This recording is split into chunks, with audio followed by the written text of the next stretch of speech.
Mizoram Baptist mi papol in khom pui vai khatna na thiala nei na tur hun pandal tu la kan meka organizing chairman le organizing secretary ten ani buat sai dan tlang pui tu na hian thindona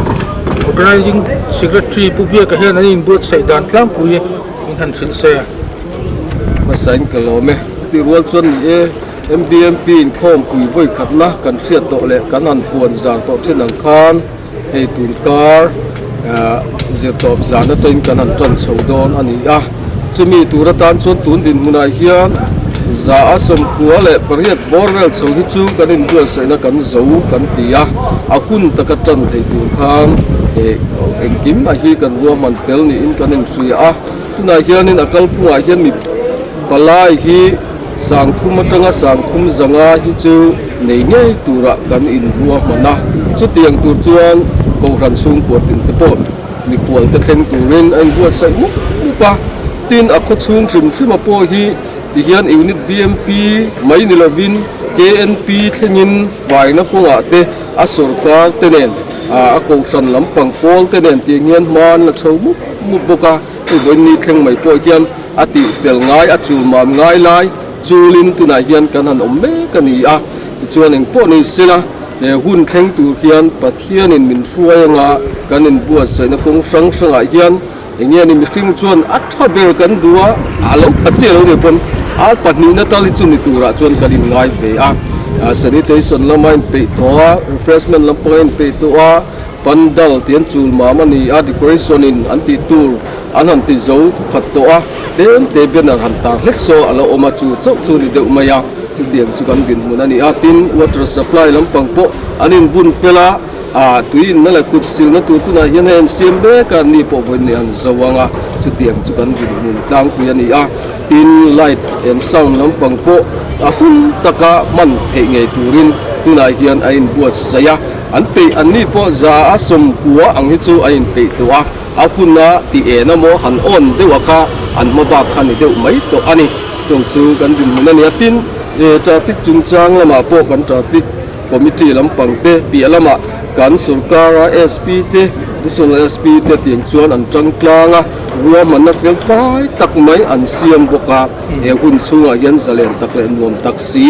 adam taxia balai te na helai khom pui hi an man the tur le buaina om lo tura ruam man na dar le dun sung changa te po fel fai takin an siama kan puang zar me ka voinia po hian kan an soinon le tel bok ani tin chumi rual chuan khom puya hian balai ten christian na ko te har sat na engeng mat pom theiani chu tiang laka min en kol tu rin hei na thiala hian kan specialist doctor nge mai doctor sang te hoin min thut zil dona nar so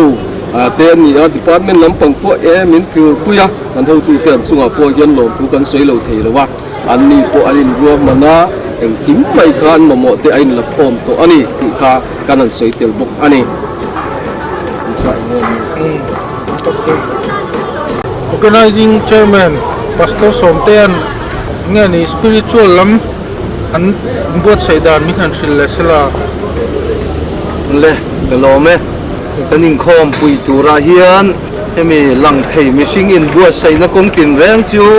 tei fel thokhat ni to ma sela e kan du ber chu tharau lam program hi ania tin chu chu hein khom pui thu pui thang tu te poina an bei sei ber chu ani thu pui tan sam somriat le panga na chang ruk thu khania min ti har le ro ti kha kan thu pui tur ani e pa ho kan nia kan ram pa ho te din hun kan sia e tharau lam ti har thar hiang lai poin kan mamoa chung thu pui chen sang sanga chuan min ti har le ro chan chin tha sil turin min ti har le ro Christian chung pua din turin min ti har le ro ram le khotlang tan ti te tin chu mai ni lovin min ti har le ro thil siam dang te tan ti te khanin thu pui chi sang sang an han then tin ma thial ko ran ho tin bua seina po hian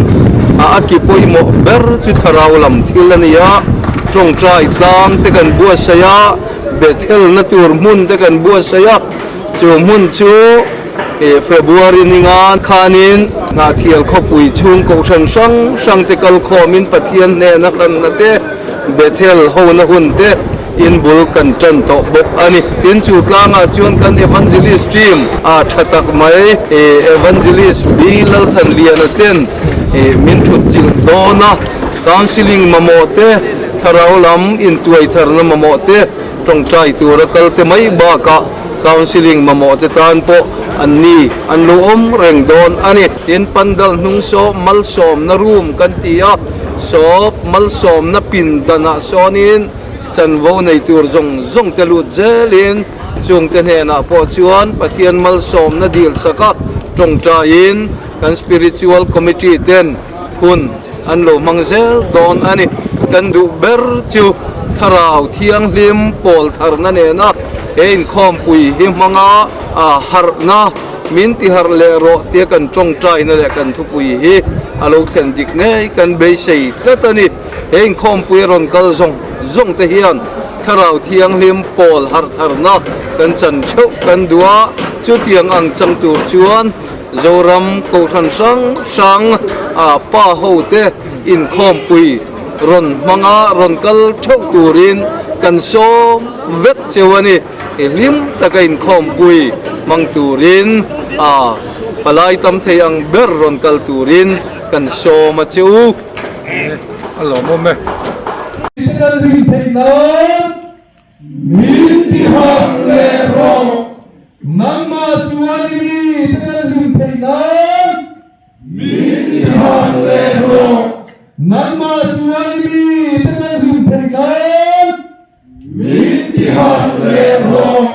dari kopiahian harle puita, rong kentian je. Galing puya hiyan harna puita ron kentiran se galing puya hiyan harna puita ron kentiran se